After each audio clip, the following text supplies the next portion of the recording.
Assalamu alaikum dear students. I hope you all are fine and enjoying robust health at your home. आज की हमारी video का topic रहेगा preposition और ये प्रपोजिशन का पार्ट 3 होगा।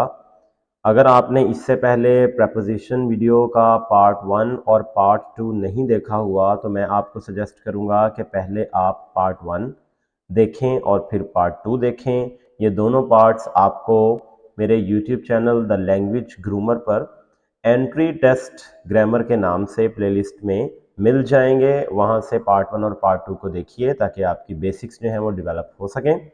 और पार्ट 2 हमने रूल नंबर 11 तक डिस्कस कर रखा है। So let's start without wasting any other single minute the topic of the day and that is preposition part 3। Okay, part 3 का जो आगाज है वो हम रूल नंबर 12 से करेंगे और इसमें देखेंगे same meanings of an adjective require different propositions. एक एडजेक्टिव है, आप उसके साथ प्रपोजिशन को जैसे जैसे चेंज करेंगे वैसे वैसे उसका मीनिंग चेंज होता जाएगा। जिस तरह अनॉयड के साथ आप विद किसी और सिचुएशन में लगाएंगे और अनॉयड के साथ अबाउट आप किसी और सिचुएशन में लगाएंगे, इन दोनों का जो मीनिंग है वो चेंज हो जाएगा। जब अनॉयड के साथ विद आएगा तो उसका मीनिंग कुछ और है, अनॉयड के साथ अबाउट आएगा तो उसका मीनिंग कुछ और है। अनोए के साथ विद आप तब लगाते हैं जब पर्सन टू पर्सन नाराजगी चल रही हो। जिस तरह की अगर आप यहां पर देखें तो इस सेंटेंस में आपको क्लियरली पता चल रहा है कि आई पर्सन जो है वो अहमद पर्सन से नाराज है। सो पर्सन टू पर्सन जब नाराजगी चलती है और वो गुस्सा वगैरह होता है तो I was annoyed with Ahmed, he is annoyed with me, इस तरह। ठीक है, पर्सन टू पर्सन। और जब पर्सन टू समथिंग एल्स हो तो उस वक्त फिर अनॉयड अबाउट आता है। जिस तरह कि आप यहां पर देखें कि आई was annoyed with the delay, तो यहां पर बेसिकली आई जो है वो किसी पर्सन से नाराज नहीं है बल्कि डिले के साथ नाराज है, उस ताखीर होने की वजह से, वो जो ताखीर हुई है उसके साथ नाराज है। तो इस ताखीर होने की वजह से वो नाराज है। So I was annoyed about the delay. अच्छा, इस सेंटेंस को देखें, अगर आप यूं भी लिख सकते हैं I was annoyed about the delay with Ahmed. अब अबाउट डिले के लिए है और विद जो है वो अहमद के लिए है। तो इस तरह अगर आप इसको लंबा सेंटेंस लिख लेंगे तो उसमें ये दोनों आ जाएंगे, I was annoyed about the delay with Ahmed. आगे बढ़ते हैं, रूल नंबर 13 है, काफी फेमस है। एम कैट, ई कैट या एन ई टी किसी भी एंट्री टेस्ट की ग्रामर में पूछ लिया जाता है। फेमिलियर टू और फेमिलियर विथ। फेमिलियर टू तब जब पर्सन टू पर्सन हो और फेमिलियर विथ तब जब पर्सन टू समथिंग एल्स हो। Person to person, your language is still not familiar to me. ठीक है, अब यहां पर पर्सन है तो फेमिलियर टू मी आना चाहिए। Okay, I was getting familiar with that area. अब एरिया के साथ फेमिलियर हुआ जा रहा है तो फेमिलियर के साथ विद लगाया गया। जब पर्सन के साथ फेमिलियर हुआ जा रहा था तो फेमिलियर टू मी कहा जा रहा था। ओके, मेड ऑफ और मेड फ्रॉम ये भी काफी इंपॉर्टेंट है, इसको भी जरा ध्यान से समझिएगा। Made of, original material is still recognisable और made from original material is no longer recognisable. चीजों से आगे चीजें बनती हैं और जिस चीज से आगे एक नई चीज बनी है, अगर तो उस प्रोडक्ट के अंदर ओरिजिनल मटेरियल अभी भी पहचाना जा रहा है तो वहां पर सेंटेंस आप बनाएंगे मेड ऑफ का। लेकिन चीजों से आगे चीजें बनी और अब असल चीज पहचानी नहीं जा रही, ये नहीं पता चल रहा कि ये जो प्रोडक्ट फाइनल बनी है ये किस चीज से बनी थी, तो फिर वहां पर आप यूज करेंगे मेड फ्रॉम। एग्जांपल्स देखते हैं, क्लैरिटी होगी। This table is made of would, made के साथ आप देख सकते हैं कि हमने यहाँ पर ऑफ लगाया है। ठीक है, मेड के साथ ऑफ क्यों लगाया, क्योंकि जो टेबल है उसमें लकड़ी स्टिल नजर आएगी और रिकॉग्नाइजेबल होगी, तो हमें पता चल गया कि यहाँ पर मैंने मेड ऑफ पुट करना है। The house is made of BRICS, इसमें भी बिल्कुल ऐसे ही है कि जो घर है वो ईंटों से बना है और ईंटें जो है वो उसमें नजर आ रही हैं, रिकॉग्नाइजेबल है, तो made of. The paper is made from would, अब ये जो पीस ऑफ पेपर, ये जो कागज हम इस्तेमाल करते हैं, इसके अंदर हमें कहीं पर भी लकड़ी नजर नहीं आती। तो यहां पर अब हम मेड फ्रॉम कह रहे हैं, the juice is made from oranges, क्योंकि जब जूस बन जाता है तो फिर उसमें कोई ऑरेंज नजर नहीं आता, रिकॉग्नाइजेबल नहीं होता, तो इसलिए फिर हम यहाँ पर फ्रॉम लगा रहे हैं। तो ऑफ वहां पे लगाएं जहां पे ओरिजिनल मटेरियल स्टिल रिकॉग्नाइजेबल हो, और मेड फ्रॉम, फ्रॉम तब लगाएं जब ओरिजिनल मटेरियल जो है वो रिकॉग्नाइजेबल ना हो। ओके, अब यहां पर बहुत ही ध्यान से बात को सुनेंगे, ये काफी जो है वो इंपॉर्टेंट भी है, थोड़ा सा कॉम्प्लेक्स है, तो इसको जरा ध्यान से सुनिए। Use to get married plus direct object, use to be married plus direct object, ये दो सिचुएशंस तो आपने याद करनी है, ठीक है, कि टू कहां कहां पर इस्तेमाल होगा मैरिड के साथ। टू वहां वहां पर इस्तेमाल होगा कि मैरी वर्ड से पहले गेट हो, या मैरी वर्ड से पहले बीई बी हो। बीई बी क्या होता है, ये हेल्पिंग वर्ब्स होते हैं, is am are was were will be shall be वगैरह, ठीक है, हैज बीन हैव बीन। अगर तो गेट मैरी है तो फिर उससे पहले, यानी गेट मैरिड है तो उससे पहले टू लगा दें, अगर बी मैरिड है तो उससे पहले टू लगा दें। अच्छा, लेकिन ऊपर देखें लिखा हुआ है हाईलाइटेड के डोंट यूज टू और with after marry in active voice. Active voice के अंदर तो आपने ऐसा कुछ करना ही नहीं है। क्या नहीं करना, एक्टिव वॉइस के अंदर मैरी वर्ड के साथ आपने ना तो विद इस्तेमाल करना है, और मैरी वर्ड के साथ ना तो आपने टू इस्तेमाल करना है। किसमें, जब आपके पास एक्टिव वॉइस होगा तब आपने मैरी के साथ ना विद लगाना है ना टू लगाना है, ठीक है। लेकिन सिर्फ टू लग सकता है, वो भी एक खास सिचुएशन में, वो मैंने आपके साथ डिस्कस कर लिया है कि वो स्पेसिफिक सिचुएशंस ये हैं कि मैरी से पहले गेट हो या मैरी से पहले बी हो। अब हम एग्जांपल्स देखते हैं जिनसे आपको क्लैरिटी होगी। The prince will marry with a princess, गलत हो जाएगा। The prince will marry to a princess, गलत हो जाएगा, क्योंकि ये सेंटेंस एक्टिव है, इसमें प्रिंस है ना काम करने वाला, प्रिंस ने शादी करनी है, तो प्रिंस इसमें एक्टिव है और सब्जेक्ट मौजूद है और सब्जेक्ट काम भी कर रहा है। तो एक्टिव वॉइस में हमने इस येलो हाईलाइटेड लाइन को फॉलो करना है कि ना तो विद लगाना है ना टू लगाना है, सिंपल होगा the prince will marry a princess. आगे चलते हैं, नेक्स्ट है जी कैथरीन मैरीज चिप्स, या आप कह लें कैथरीन विल मैरी चिप्स, या आप कह लें कैथरीन मैरीड चिप्स। अब आप यहां पे देखें कि ये टाइमलाइन तो चेंज की है, प्रेजेंट फ्यूचर और पास्ट, लेकिन मैरी या मैरीज या मैरीड के बाद हमने कोई भी यहां पर प्रपोजिशन पुट नहीं की। अब हम यही तो कह रहे हैं आपसे कि एक्टिव वॉइस के अंदर ना तो विद यूज करना है ना टू यूज करना है। अच्छा, मैरी के साथ टू यूज हो सकता है, लेकिन फिर शर्त यह है कि वो गेट मैरिड होना चाहिए या बी मैरिड होना चाहिए, और be be is am are was were वगैरह होते हैं। अब यहां पर हम एग्जांपल्स देखते हैं, देखें जी, कैथरीन गॉट मैरिड, हाँ जी गॉट मैरिड आ गया, अब टू इस्तेमाल हो सकता है, Catherine got married to chips. इसी तरह नेक्स्ट एग्जांपल देखें तो उसके अंदर वो कह रहा है कि Catherine was married to chips, या आप कह लें Catherine is married to chips, या आप कह लें Catherine will be married to chips. अच्छा, एक बात अब जरा ध्यान में लाएं, असल में कंफ्यूजन क्यों होती है, कंफ्यूजन इसलिए होती है कि उर्दू में हम कहते हैं कि उसने उसके साथ शादी की, और साथ की इंग्लिश जो है वो नॉर्मली हम विद कर रहे होते हैं, लेकिन मैरी वर्ब की सिचुएशन में ना तो एक्टिव वॉइस में कहीं पर विद आता है और ना पैसिव वॉइस में कहीं पर विद आता है। एक्टिव वॉइस में ना तो विद आएगा ना टू आएगा, पैसिव वॉइस में विद तो आ ही नहीं सकता ना, विद तो टोटली रॉन्ग है। हाँ, पैसिव वॉइस में टू जरूर आ सकता है, लेकिन उसकी भी कंडीशंस हैं कि गेट मैरिड होना चाहिए या बी मैरिड होना चाहिए। Okay, hopefully you have got it. आगे चलते हैं जी, rule number 16, some words are nouns as well as verbs. कुछ हमारे पास ऐसे वर्ड्स भी होते हैं जो कि किसी सेंटेंस में नाउन होते हैं और किसी दूसरे सेंटेंस में वो वर्ब्स होते हैं। जब जब तो ये नाउन्स हों तो इनके साथ आप प्रपोजिशन इस्तेमाल करें, जब जब ये नाउन्स हों इनके साथ प्रपोजिशन इस्तेमाल करें, जब जब ये वर्ब्स हों तो इनके साथ प्रपोजिशन इस्तेमाल मत करें। वो कौन से हैं जी वर्ब्स, वो ये वाले हैं, ये आपके सामने लिखे हुए हैं, attack, fight, love, control, desire, interest और सपोर्ट। ये सेम फॉर्म में इसी तरह ही बिल्कुल कभी नाउन्स होंगे कभी ये वर्ब्स होंगे। जब ये नाउन्स होंगे तो इनके साथ प्रपोजिशन इस्तेमाल करेंगे, इनकी अपनी रेलिवेंट प्रपोजिशन इस्तेमाल करेंगे, और जब ये वर्ब्स होंगे तो फिर तो इनके साथ कोई प्रपोजिशन भी हम इस्तेमाल नहीं करते। एग्जाम्पल्स देखते हैं, क्लैरिटी होगी। They have complete control over the class.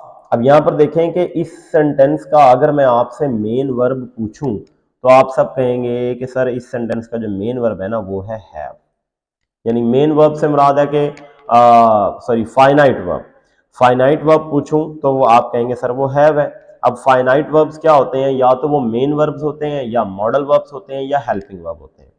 अब इस सेंटेंस का जो फाइनाइट वर्ब है वो हैव है, सही है। तो इट मींस कि ये कंट्रोल जो है वो नाउन है, तो कंट्रोल नाउन है तो फिर उसके साथ प्रेपोजिशन आएगी, तो कंट्रोल ओवर। अब देखें, they control the class easily, अब नहीं आप कह सकते they control on the class easily, अब नहीं आप कह सकते they control for the class easily. तो इस एग्जाम्पल के अंदर प्रेपोजिशन अगर आपने पुट की तो वो गलत हो जाएगी। क्यों गलत हो जाएगी? क्योंकि ये जो कंट्रोल वर्ड आ रहा है ये यहां पर वर्ब है, और जब ये वर्ब होता है तो फिर इसके साथ कोई प्रेपोजिशन भी मौजूद नहीं होती। अब अगर इस सेंटेंस में आपसे पूछा जाए कि इसका फाइनाइट वर्ब कहां पर है, तो आप कहेंगे सर ये मेन वर्ब मौजूद है फाइनाइट वर्ब की सूरत में कंट्रोल। जबकि ऊपर वाले सेंटेंस में आपने कहा था सर फाइनाइट वर्ब हैव है, तो जब ये फाइनाइट वर्ब है तो इट मींस कंट्रोल नाउन है, और जब सेंटेंस में कोई और फाइनाइट वर्ब है ही नहीं तो फिर इट मींस के कंट्रोल ही असल में फाइनाइट वर्ब था। तो जब जब ये वर्ब्स होंगे तब तब हम प्रेपोजिशन इस्तेमाल नहीं करेंगे। ओके, आगे बढ़ते हैं, देखें। They launched an attack on the enemy. अब ये अटैक जो है ये नाउन है तो उसके साथ हमने प्रेपोजिशन ऑन का इस्तेमाल कर लिया। अब अगर आपसे पूछा जाए कि इस सेंटेंस का फिर मेन वर्ब कहां पर है, फाइनाइट वर्ब, तो आप कहेंगे सर ये लॉन्च्ड है। तो इट मींस कि लॉन्च्ड वर्ब है और अटैक यहां पर नाउन है। तो अगर इस सेंटेंस में आपसे पूछा जाए कि वर्ब कौन सा है तो आप कहेंगे कि सर अटैक वर्ब है, two plus first form of verb full infinitive होता है ना, तो ये तो बिल्कुल क्लियर है कि it was a player to attack her. चूंकि अटैक वर्ब है और जब ये वर्ब है तो फिर हम इसके बाद प्रपोजिशन यूज नहीं करेंगे। आगे बढ़ते हैं। The two boxers engaged in a fight inside the ring. अगर इस सेंटेंस में आपसे मेन वर्ब पूछा जाए तो वो है इंगेज्ड। इट मीन्स के फाइट यहां पर वर्ब नहीं है बल्कि नाउन है, और जब फाइट नाउन है तो फिर नाउन के साथ हम प्रेपोजिशन इस्तेमाल करते हैं। लेकिन जब ये फाइट वर्ब के तौर पे आएगा तो फिर हम इसके साथ कोई प्रेपोजिशन इस्तेमाल नहीं करेंगे। जिस तरह के नेक्स्ट एग्जांपल है, द आर्मी फॉट। अब विद द एनिमी नहीं होना चाहिए, अब होगा the army fought the enemy bravely, बस। अब अगर इस सेंटेंस में आपसे मेन वर्ब पूछा जाए फाइनाइट वर्ब तो आप कहेंगे सर फॉट है, तो जब ये फॉट, फाइट, फॉट, फॉट, जब ये वर्ब है तो फिर इसके साथ कोई प्रेपोजिशन इस्तेमाल नहीं करेंगे। ओके, आगे बढ़ते हैं।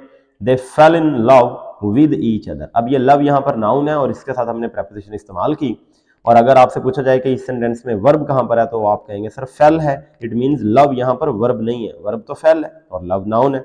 लेकिन नेक्स्ट सेंटेंस में देखें, ही लव्स हर। अब यहां पर कुछ भी नहीं आएगा, ही लव्स टू हर भी नहीं आएगा, ही लव्स विद हर भी नहीं आएगा, कोई और प्रपोजिशन नहीं आ सकती, क्योंकि यहां पर ये जो लव्स है यही तो वर्ब है, और जब ये वर्ब है तो फिर हम इसके साथ कोई भी प्रपोजिशन इस्तेमाल नहीं करेंगे। ओके, तो the manager took control of every matter. अब ये कंट्रोल यहां पर जो है वो नाउन है, और इस सेंटेंस का जो अपना वर्ब है बेसिकली वो टुक है, तो इट मींस के कंट्रोल वर्ब नहीं है, क्योंकि वर्ब तो टुक है ना। तो कंट्रोल यहां पर नाउन है और नाउन के साथ प्रपोजिशन आएगी और वो उसकी अपनी प्रपोजिशन, रेलेवेंट प्रपोजिशन ऑफ आ गई। लेकिन अब यहां पर देखें, ही कंट्रोल्ड। अब देखें, कंट्रोल, कंट्रोल्ड, कंट्रोल्ड, साफ पता चल रहा है कि यही वर्ब है, और जब ये वर्ब है तो इसके साथ कोई प्रपोजिशन नहीं आएगी। So he controlled the situation. He had a strong desire for the adventure. अब अगर इस सेंटेंस में आपसे फाइनाइट वर्ब, हेल्पिंग वर्ब पूछा जाए तो वो हैड है।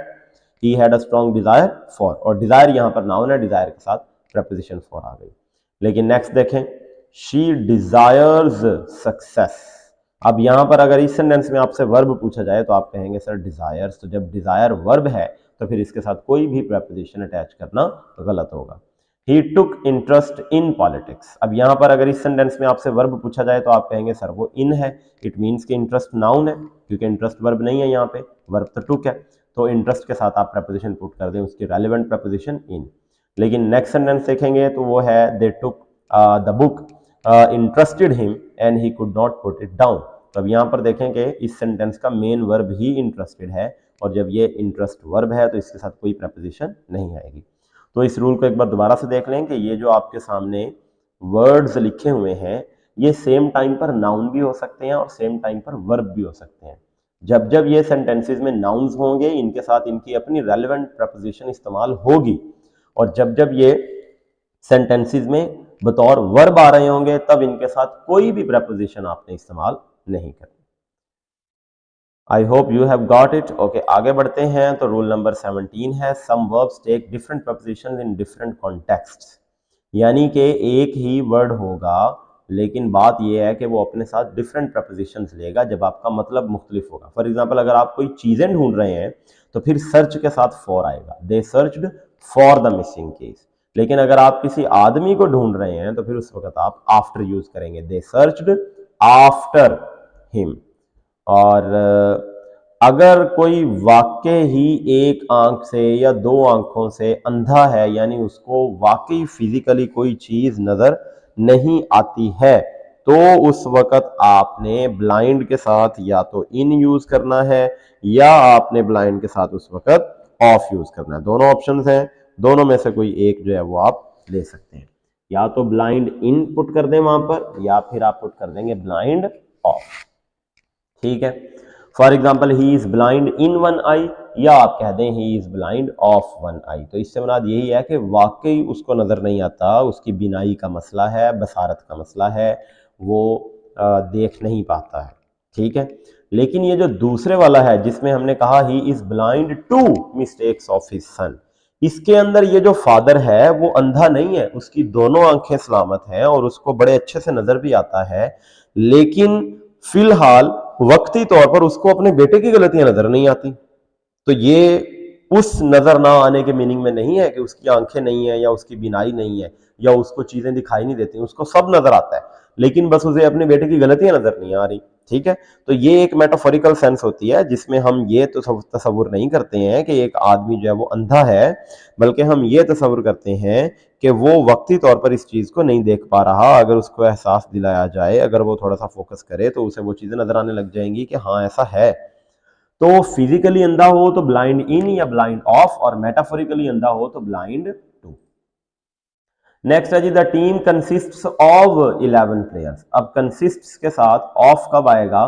To be formed from people और थिंग्स मेंशन्ड। जब एक चीज जो है वो किसी चीजों से या लोगों से मिलकर बन रही है तो उस वक्त कंसिस्ट के साथ ऑफ लगाएं। और कंसिस्ट के साथ इन कब आएगा? देखें, the beauty of the painting consists in beautiful colours. यानी कि जब आप किसी चीज के मेन फीचर्स की बात कर रहे हो, जिस तरह के अब आप यहां पर मेन फीचर्स की बात कर रहे हैं कि इस पेंटिंग की जो खूबसूरती है ना वो बस इसके खूबसूरत रंगों में छुपी हुई है, तो उसका आपने मेन फीचर जो है वो बताया है कि भाई वो खूबसूरत रंग है इसके, जिसकी वजह से ये पेंटिंग बहुत मशहूर है। तो आपने कहा कंसिस्ट्स इन। ओके, आगे बढ़ते हैं। तो रूल नंबर 18 है, देखें जी rule number 18, some verbs do not take any preposition in active voice but in passive voice they take of. अब ये जो आपके सामने जो वर्ब्स आ रहे हैं, ये जो वर्ब्स हैं ये एक्टिव वॉइस में वो आपसे कह रहा है कि इनके बाद आप कोई भी प्रपोजिशन मत लगाएं, लेकिन पैसिव वॉइस में इनके बाद ओ एफ ऑफ का इस्तेमाल करें। अब एग्जांपल्स देखते हैं। Writers and artists possess of similar qualities, ये सेंटेंस एक्टिव वॉइस है क्योंकि यहाँ पर राइटर्स और आर्टिस्ट्स जो हैं वो मौजूद हैं और ये पोजेस करेंगे उन एक जैसी क्वालिटीज को, तो ये सेंटेंस एक्टिव है और एक्टिव होने की वजह से हम इसके बाद कोई भी प्रपोजिशन इस्तेमाल नहीं कर सकते हैं। आगे बढ़ते हैं जी, राइटर्स एंड आर्टिस्ट्स आर। अब ये तो सबको ही पता है कि ये प्रेजेंट इंडेफिनेट का पैसिव वॉइस स्ट्रक्चर है। प्रेजेंट इंडेफिनेट के पैसिव वॉइस में is am are plus third form लगाते हैं, यूज करते हैं। तो यहाँ पर is am are plus third form use की हुई है, इट मीन्स कि ये प्रेजेंट इंडेफिनेट का पैसिव वॉइस स्ट्रक्चर है। जब ये पैसिव वॉइस है तो अब पोजेस के साथ ओ एफ ऑफ जो है वो हमने पुट कर देना है। तो वो हमने पुट कर दिया कि writers and artists are possessed of similar qualities. जब एक्टिव था तो पोजेस के साथ कोई प्रेपोजिशन नहीं, और जब पैसिव हुआ तो पोजेस के साथ O F of. This cake comprises many ingredients. अब यहां पर आप ये मत करें this cake comprises of many ingredients, वो गलत हो जाएगा क्योंकि ये एक्टिव वॉइस है। लेकिन जब यही सेंटेंस हम पैसिव वॉइस में लिखते हैं, दिस केक इज कंप्राइज्ड, तो ये फिर से वही प्रेजेंट इंडेफिनिट का पैसिव वॉइस, तो इज कंप्राइज्ड, अब ये पैसिव वॉइस है तो इसके बाद अब हमें यहाँ पर ओ एफ ऑफ पुट करना है, of many ingredients, this cake is comprised of many ingredients. Okay, rule number 19 थोड़ा सा ट्रिकी है, इसको गौर से समझें। एज और लाइक का डिफरेंस, सबसे पहले तो आप ये याद करें कि एज एक कंजंक्शन है और लाइक एक प्रेपोजिशन है पार्ट्स ऑफ स्पीच में।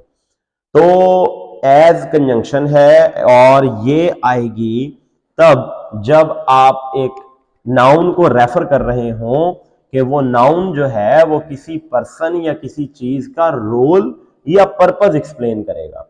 दोबारा से सुन लें, जब आप ये बता रहे हो कि वो जो नाउन है वो रोल या पर्पस एक्सप्लेन करेगा किसी आदमी या किसी चीज का, और लाइक के बाद आपने सिर्फ और सिर्फ नाउन यूज करना है। लाइक के बाद स्ट्रक्चर ये होता है जी, लाइक के बाद आप क्या यूज करेंगे, नाउन। लाइक के बाद फ्रेज भी आ जाता है, लेकिन बहरहाल वो एक अलग डिस्कशन है। अभी इनमें डिफरेंस जो हम कर रहे हैं वो ये है कि लाइक के बाद आपने नाउन को यूज करना है, और एज के बाद आपने नाउन अगर यूज किया तो फिर वो नाउन किसी का रोल परफॉर्म कर रहा हो या किसी चीज का पर्पस बता रहा हो। अब एग्जांपल्स देखते हैं। The quack presented himself as a great doctor. अब ये फर्स्ट ईयर का चैप्टर जो है द फुलिश क्वैक, वहां से लिया जा रहा है। The quack presented himself as a great doctor, वो एक बड़े डॉक्टर का रोल परफॉर्म कर रहा था, इसलिए हमने एज के बाद जो है वो a great doctor role perform करवाने के लिए लिखा, और यहाँ पर एज कंजंक्शन ही पुट होगी, यहाँ पर लाइक नहीं आ सकता।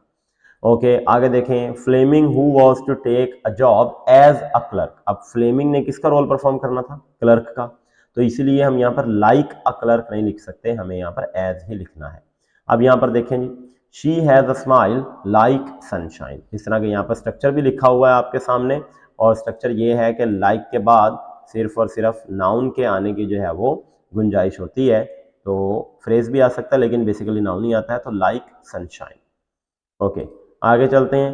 राल्स्टन was trying to run Brookfield like a factory, ठीक है, and instead of taking a full blast as he had hoped the boy fell on his back. अब यहाँ पर देखें कि हमने एज लगाया है क्योंकि एज के बाद यहाँ पर क्लॉज है, और यही डिफरेंस मैं मेंशन करना चाह रहा था कि एज जो है वो क्लॉजेस के साथ आता है और लाइक जो है वो फ्रेजेस के साथ आता है। एज भी कभी कभी फ्रेजेस के साथ आ जाता है, ठीक है, इशू नहीं है, लेकिन अब देखें ना, डिफरेंशिएट कर लें अपने पास कि लाइक के बाद या तो नाउन आएगा या वो कोई फ्रेज आएगा, और एज के बाद या तो फ्रेज आएगा या क्लॉज आएगा। अब मैं इसको इस तरह से बताता हूं कि लाइक के बाद कभी भी कोई क्लॉज नहीं आएगा, लाइक के बाद या तो नाउन होगा या फ्रेज होगा, लाइक के बाद कभी भी कोई क्लॉज नहीं आएगा, और एज के बाद कभी कोई नाउन नहीं आएगा, एज के बाद या तो फ्रेज होगा या फिर क्या होगा, क्लॉज होगा। सही है जी, तो ये अपने पास आप नोट कर लें, एज और लाइक का डिफरेंस विद एग्जांपल्स मैंने आपको समझा दिया। ओके, रूल नंबर 20 को डिस्कस करते हैं। By versus on versus in, transportation के एतबार से बड़ा इंपॉर्टेंट रूल है, इसको जरा ध्यान से सुनिएगा। अब देखें, जब आपने जनरल रेफरेंस के तौर पे बात करनी है ना, जनरल रेफरेंस के तौर पे कोई डिटर्मिनर भी नहीं आएगा, यानी मीन्स ऑफ ट्रांसपोर्टेशन से पहले ना तो ए आर्टिकल लगा होगा ना द आर्टिकल लगा होगा, जनरल रेफरेंस होगा, सिर्फ उस व्हीकल का, उस ट्रांसपोर्ट का नाम लिखा होगा, उस मीन्स ऑफ ट्रांसपोर्टेशन का जिस पर आप सफर कर रहे हैं, उनसे पहले कोई आर्टिकल नहीं आना चाहिए, ठीक है। फॉर एग्जांपल भी आप किस चीज से सफर करते हैं तो आप कहेंगे I travel by train, I travel by bus, by plane, by bicycle, by air, by road, by car, by taxi. आप ये नहीं कहेंगे कि I travel by a train, या आप ये नहीं कहेंगे I travel by the train, आपने कोई आर्टिकल वहां पर पुट नहीं करना। अब जब आप उसके साथ आर्टिकल्स पुट करने लग जाते हैं तो फिर वहां पर बनता है इशू। वहां पर इशू क्या बनता है कि जब आप आर्टिकल्स पुट करेंगे तो हमारे पास दो कैटेगरीज आ जाएंगी, ऑन वाली एक तरफ हो जाएंगे और इन वाले एक तरफ हो जाएंगे।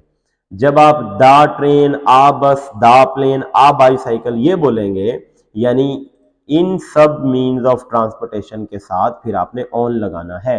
अगर आपने कहा द बाइक तो आपको कहना पड़ेगा ऑन द बाइक। अगर आपने कहा द बाईसाइकिल तो फिर आपको कहना पड़ेगा ऑन द बाईसाइकिल। अब बाय नहीं आएगा क्योंकि अब आप आर्टिकल्स उठाने लग गए हैं। जब आप कहेंगे द शिप तो आप कहना पड़ेगा ऑन द शिप। जब आप कहेंगे आ ट्रेन तो फिर आप कहना पड़ेगा ऑन अ ट्रेन। जब आप कहेंगे द बस तो आप कहना पड़ेगा ऑन द बस। और जब आप कहेंगे द प्लेन तो फिर आपको कहना पड़ेगा ऑन द प्लेन। और ये वाले जो मीन्स ऑफ ट्रांसपोर्टेशन है जो इसके नीचे हैं, कार, टैक्सी, वैन, लॉरी और एम्बुलेंस, इनके साथ फिर आप इन लगाने लग जाएंगे। जब आप इनसे पहले द आर्टिकल लगाएंगे, जब आप कहेंगे द कार तो आप कहना पड़ेगा इन द कार। जब आप कहेंगे द टैक्सी तो फिर आप कहना पड़ेगा इन द टैक्सी। जब आप कहेंगे आ लॉरी तो फिर आप कहना पड़ेगा इन द लॉरी। जब आप कहेंगे द वैन फिर आप कहना पड़ेगा इन द वैन। जब आप कहेंगे एम्बुलेंस यानी द एम्बुलेंस तो फिर आप कहना पड़ेगा इन द एम्बुलेंस। यानी कि ये जितनी भी सवारियां, ये means of transportation vehicles discuss किए हैं हमने, अगर आप इनके साथ द आर्टिकल नहीं लगाते तो सबके साथ बाय लगाते जाएं, कोई मसला नहीं है। जिस तरह के यहां पर आप एग्जांपल देखें, I prefer to travel by car, by train, by bus, by bike, by taxi, by plane. देखें कोई आर्टिकल नहीं है और ट्रांसपोर्टेशन के जो मीन्स हैं वो लिखे हुए हैं, तो आप बाय लगाएं। लेकिन जब आप इनको स्पेसिफिक करने लग जाते हैं कोई आर्टिकल लगा के, कोई डिटर्मिनर, वो determiner his, her, my, your, their, ये भी हो सकता है, आवर भी हो सकता है, ठीक है, पॉजेसिव एडजेक्टिव्स भी हो सकते हैं। वो डिटर्मिनर कोई भी हो, वो आर्टिकल हो या वो कोई पॉजेसिव एडजेक्टिव हो जो लिस्ट मैंने अभी बोली है, तो फिर आपको कैटेगराइज करना पड़ेगा, आपको याद करना पड़ेगा कि फिर मैंने इनके साथ ऑन लगाना है और इनके साथ इन लगाना है जब मैं इनसे पहले कोई आर्टिकल लगाऊंगा या मैं इनसे पहले कोई मॉडिफायर डिटर्मिनर पुट करूंगा। अब यहां पर देखें, I enjoyed singing while on the train, while on his bike, while on my ship. अब देखें ट्रेन, बाइक और शिप ये अकेले नहीं आए, इनसे पहले इनके डिटर्मिनर हैं। ट्रेन से पहले द आर्टिकल लगा हुआ है, बाइक से पहले हिज पॉजेसिव एडजेक्टिव लगा हुआ है, शिप से पहले माई पॉजेसिव एडजेक्टिव लगा हुआ है। तो बहरहाल पॉजेसिव एडजेक्टिव्स भी तो डिटर्मिनर्स ही होते हैं ना आर्टिकल्स की तरह, तो आर्टिकल्स भी डिटर्मिनर्स होते हैं। तो फिर अब देखें कि अब आप ट्रेन, बाइक और शिप के साथ ऑन लगा रहे हैं। लेकिन अब देखें next example, I am sitting in a car, या आप कहें इन द कार, या आप कहें इन माई कार, या आप कहें इन हिज कार, या आप कहें इन रेड कार, या आप कहें इन डैमेज्ड कार।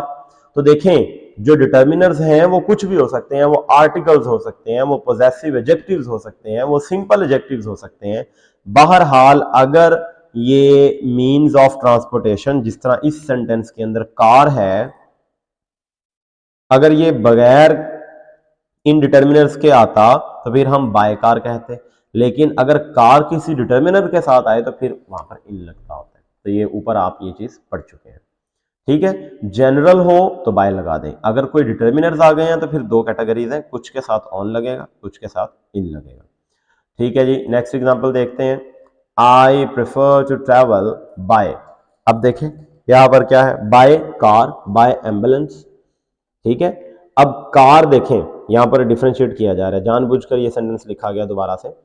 कार अकेला है तो बाय कार, एम्बुलेंस अकेला है तो बाय एम्बुलेंस। लेकिन यहां पर देखें, आई ट्रेवल्ड इन अदील्स कार, अब वो कार का डिटर्मिनर मौजूद है कि वो गाड़ी अदील की है, और कार के साथ जब डिटर्मिनर हो तो फिर इन लगाएं, तो इन अदील्स कार। यहां पर था बाय कार लेकिन यहां पर इन अदील्स कार। यहां पर था एम्बुलेंस लेकिन अब देखें ईधी एम्बुलेंस, तो एम्बुलेंस का डिटर्मिनर मौजूद है ईधी, तो इसलिए हम अब यहां पर कहेंगे I travelled in Edhi ambulance. Okay, अब यहां पर देखें जी, यूज ऑन और in plus determiner plus mode of transport, ये बिल्कुल दोबारा वही एक्सप्लेन किया जा रहा है कि मोड ऑफ ट्रांसपोर्ट से पहले अगर डिटर्मिनर आ गया है तो फिर डोंट यूज बाय इस्तेमाल मत करें, बल्कि कैटेगरी के मुताबिक या तो इन इस्तेमाल करें या ऑन इस्तेमाल करें। यहां पे देखते हैं जी, I will have to go on the 5 AM train. अब ये ट्रेन से पहले उसका डिटर्मिनर मौजूद है तो हमने ऑन पुट कर दिया, क्योंकि ट्रेन के साथ जब डिटर्मिनर हो तो वहां पर ऑन पुट किया जाता है।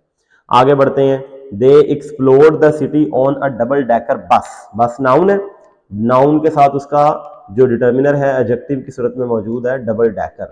तो अब बस के साथ देख लेते हैं, कैटेगरी में ऑन लगना है तो अब हम कहेंगे ऑन अ डबल डेकर बस। अब हम बाय अ डबल डेकर बस नहीं कह सकते, he went there in my car. अब यहां पर देखें जी, कार से पहले इसका डिटर्मिनर मौजूद है और कार के साथ इन लगेगा जब डिटर्मिनर होगा, तो आपने कहा he went there in my car, he went there in yellow taxi, he went there in the van, he went there in a van, कुछ भी हो, जब इन मीन्स ऑफ ट्रांसपोर्टेशन के साथ उनका डिटर्मिनर मौजूद है तो आपने फिर कैटेगरी के मुताबिक या तो ऑन पुट करना है या इन पुट करना है। और अगर ये मीन्स ऑफ ट्रांसपोर्टेशन, ये व्हीकल्स, ये सवारियां जनरल रेफरेंस के साथ आ रही हैं, सिर्फ इनका नाम आ रहा है, इनके साथ कोई डिटर्मिनर मौजूद नहीं है, तो फिर आप वहां पर बाय लगा सकते हैं। ओके, तो आगे बढ़ते हैं। रूल नंबर 21 है हमारे पास, यूज बाय प्लस आईएनजी उस वक्त जब आपका बताने का मकसद ये हो हाउ टू डू समथिंग, कि कोई चीज कैसे करते हैं। फॉर एग्जांपल टीवी कैसे ऑन करते हैं, बाय प्रेसिंग द बटन, तो अब आप यहां पर बाय प्लस आईएनजी पुट करेंगे। ठीक है। You can enhance the taste of the dish, कैसे, बाय एडिंग सॉल्ट, नमक ऐड करके आप उसका टेस्ट बढ़ा सकते हैं। You can solve the paper, कैसे, बाय फॉलोइंग द इंस्ट्रक्शंस को फॉलो करते हुए आप पेपर को सॉल्व कर सकते हैं। तो by pressing this button, bye adding salt, bye following the instructions, ये बाय प्लस आईएनजी लगाकर आप ये बता रहे हैं हाउ टू डू समथिंग, कोई चीज करते कैसे हैं। बहुत सिंपल था। आगे चलते हैं कि फुट के साथ प्रपोजिशन ऑन आती है जब आप ये बात करते हैं कि चलने के मीनिंग में, जब हम चलते हैं। फॉर एग्जाम्पल आप कहेंगे it takes me 5 minutes to get to work on foot, by foot नहीं कहेंगे। फुट के साथ हमेशा प्रपोजिशन ऑन आती है जब आप चलने के मीनिंग में बात करते हैं। ओके, बाय को मेजरमेंट के तौर पे भी यूज किया जाता है, बाय को अमाउंट्स में इंक्रीज और डिक्रीज के लिए भी यूज किया जाता है। फॉर एग्जाम्पल आप कहेंगे we only sell it by the metre, तो अब ये देखेंगे ये मेजरमेंट के लिए इस्तेमाल हो रहा है कि आप उस कपड़े को मीटर में बेचते हैं सिर्फ, तो वहां पर बाय द मीटर आ रहा है। और the price of fuel has increased by 40% this year, तो देखेंगे यहां पर चूंकि कीमत के बढ़ने का जिक्र हो रहा है तो इसलिए यहां पर बाय है। ठीक है, बाय के ये दो इस्तेमाल भी पढ़ लिए आपने। आगे बढ़ते हैं। बिफोर वर्सेस बाय, बिफोर कब आना है और बाय कब आना है।